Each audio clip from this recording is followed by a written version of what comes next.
Kenapa 2013 seorang anak muda yang masih kuliah pada waktu itu kepikiran bikin podcast inspirasi dan pada waktu itu kayak belum meledak, even belum rame orang bikin podcast di Indonesia gitu. Gue juga, misalnya gue trying to remember ya, misalnya tapi gue juga kayak apa ya dulu yang membuat gue akhirnya kepikiran bikin itu. Jadi singkat cerita, gue 2013 tuh kayak baru lulus kuliah banget gitu ya, terus lagi berpikir oke gue mau ngapain ya, apa segala macam gitu.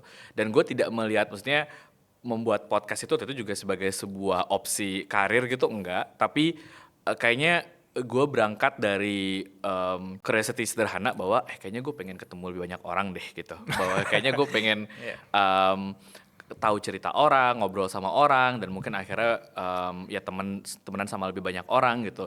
Dan menurut gue kayak what's a better way of doing that than doing a podcast gitu kan, karena lu akhirnya nge-invite orang, lu ketemu orang gitu, dengar cerita orang. Tapi kalau misalnya obrolan itu cuman buat gua aja, kayaknya sayang ya gitu, karena orang-orang ini kayak keren-keren gitu kan, dan ada banyak yang mereka bisa bagikan dan mungkin bisa menarik buat banyak orang untuk dengerin gitu. So berangkat dari sesederhana itu, terus waktu itu gua ngajak salah satu teman gua, Caca Marshanda gitu ya, kayak Ca mau bikin ini nggak gitu, jadi gue jelasin lah gitu kayak podcast gini. Gue dulu kayaknya udah denger podcast juga sih, tapi gue lupa gitu. Tapi gue udah dengerin, saya udah tau lah konsep podcast gitu, udah. Tapi memang nggak banyak di Indonesia waktu itu gitu. Dan gue kenapa akhirnya mikirnya kayak SoundCloud, jadi waktu itu kan SoundCloud ya lumayan populer lah karena orang cover lagu apa segala macam di SoundCloud. Dan gue tuh karena balik tadi misinya tuh simple tadi ya gitu.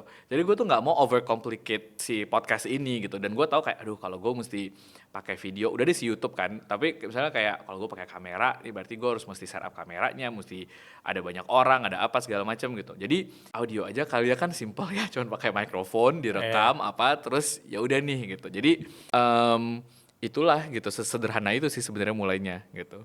Tapi jalan sampai berapa ya, mungkin 38 episodes atau 38 guest atau apa, terus habis itu gue sekolah keluar negeri kan, terus ya udah jadinya tidak dilanjutkan. Dulu namanya Inspirecast. Inspirecast ya, wow gokil sekali sih. Ini kayak kayak 2000 ya kayak reinkarnasi, satu dekade kemudian ada orang bikin suara berkelas kayak tiba-tiba lu, karena gue kaget ketika kemarin gue makan malam sama Iman, terus Iman cerita gue pernah bikin podcast ini, gue kayak orang harus tahu deh 2013 ada anak muda yang bikin podcast inspirasi juga di Indonesia gitu ya.